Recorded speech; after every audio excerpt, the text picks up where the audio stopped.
Hi, my name is Dr. Trinjhna Khattar and I am a psychotherapist at the Institute for Exceptional Children in Mumbai. Today we are going to talk about some of the fears that each of us are experiencing during this lockdown and some behaviors that we can engage in to feel better.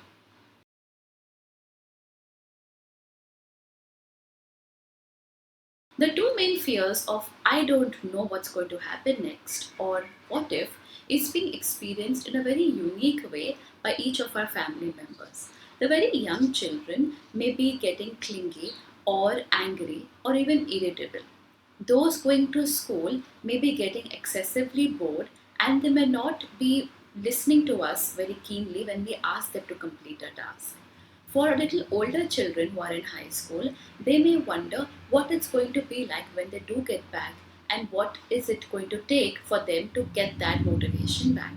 For the older kids who had been giving their exams and clearing their 10th and 12th, they may be fearing how will they actually meet their educational goals. Those who are working may have job insecurities. They may have added pressures to stay relevant in their job and continuously innovate and contribute in ways that are relevant given the changing context of the job market that is going on. For a bit older people, there may also be fears related to financial losses that they are anticipating, and continuously they may find themselves thinking of ways how they can avoid that. For the elderly who are living in our family, they are probably experiencing a drop in motivation. They may wonder how to remain productive, may not have the eagerness to engage in anything, may feel socially disconnected, not feel like talking to anybody much, and they may also feel like they're isolated, nobody wants them, and the fear of dying may increase for them.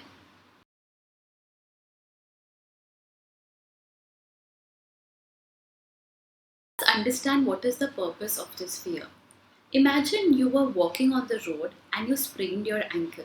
The moment you sprained your ankle, there was a shooting pain in the ankle. What does this pain tell you? The pain tells you that it's important to take a break, and when we get home, we need to rest it out in order to feel better. So, in that sense, the pain is the body's way of coping with what has occurred, and it tells us to take care. Similarly, what does this fear do? This fear is a way of telling our mind that it's important that we stay alert and that we take care of the danger that is coming up. When we are experiencing fear during this time, we are trying to prepare ourselves to take care, wash our hands, sanitize, prepare for the groceries that we need to bring, and ensure that we keep ourselves and our families safe.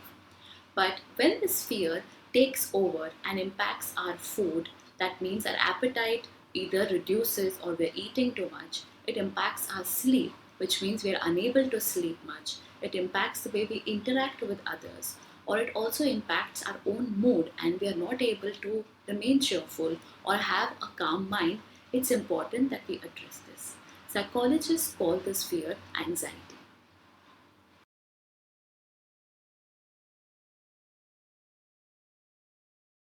Let's now talk about behaviors that we can use to reduce this anxiety.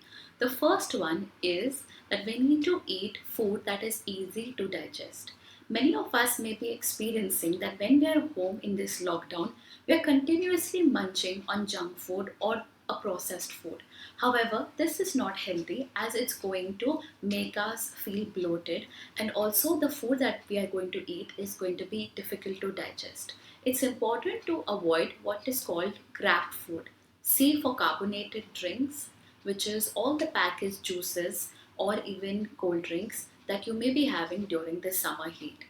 R is for refined sugar, which is included in all the cookies and the biscuits that we may find ourselves munching. A is for the artificial colors that are added in many of the candies and sweets. And P is for processed foods, which is the white bread, the pizza base, or packaged food like that that we may end up eating. We have to recognize that if we are having an increase in hunger, it is a signal of our brain telling us that we need energy and we don't need food for that. We are feeling depleted of energy because we are experiencing a stressful time. So we need to engage in activities that give us the positive energy, and this will surely help us bring down our hunger. When we are looking at eating healthy food, let's try and have as much of fresh fruits and vegetables that can be available to us during this time. If fresh fruits are not available, we can turn to dry fruits like dates, or it could be anjeer, amla, even other kishmish and other such dry fruits that can help us get that energy boost during this time.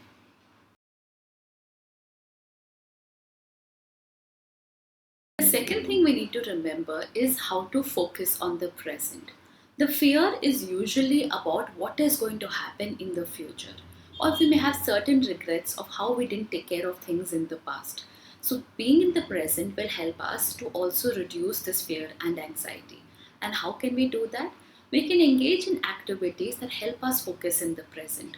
So, if it is a dance routine or an exercise routine that we follow, it will release certain happy chemicals in our brain called endorphins, and it will also help us de stress. We can look at learning a new skill. The activities that we do at home, like craft, it could be playing an instrument, it could even be cooking, baking, even day to day home chores like cleaning utensils or even bathing. When we focus on the present, which means instead of thinking of anything else, we actually just concentrate and think of the task we are doing and look at it from all our five senses. So, if for example we are taking a bath, what's happening there? It's the sensation of the water on our body, how cool it feels. It's the sensation of rubbing the hand when we are trying to wash it. It could be the temperature that the water has. It could be the sound of the water and the shower. It could even be the fragrance of the soap we are using. If we just concentrate on these things, that can help and relax us. So, day to day activities that we do, let us focus on the present, and this will also help us relax our minds.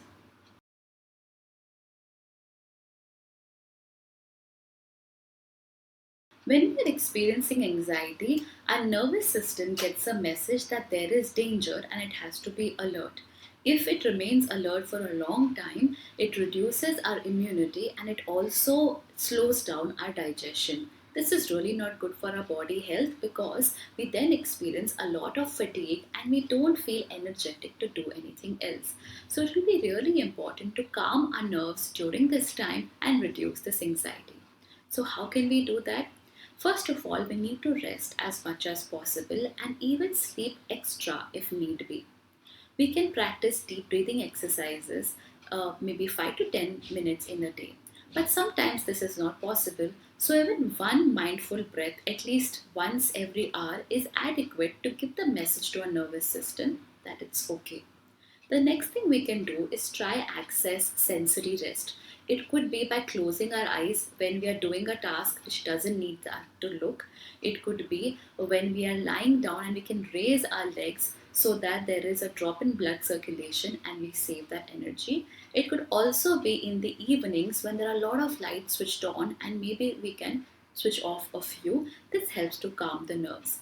We can probably have some aroma or fragrance that is in our oil burners at home. It could be the aromatic bath that we take at night. We could also keep a coal tar or an ice pack right on our forehead, and that will also help us cool down our body during this time. The stress and the anxiety heats our body up even more, so cooling it down will help us to relax and get that sleep. We may also experience tension, and what we can do is give our body the message that it's okay. And how do we do that to our brain? By changing the position of our body. So let's be very conscious of our posture. Very often, when we are getting anxious, we may sit in a tensed way and may tighten our muscles. At that time, it's important to remember to sit in a relaxed way. Maybe even practicing laughter yoga or having a smile on our face gives a message to our brain that things are okay, and it tries to calm itself down. These are some of the ways we can use to reduce our fears.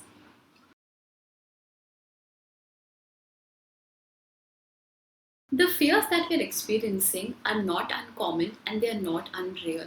We will have to tackle some of them in the very near future.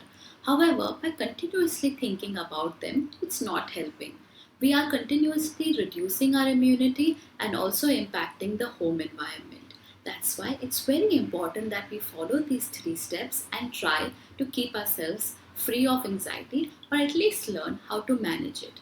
I would like you to take care of yourself and keep yourself safe during this time. If you have any queries, you can directly get in touch with us and we will guide you through doing this process together. Take care of yourself and stay safe.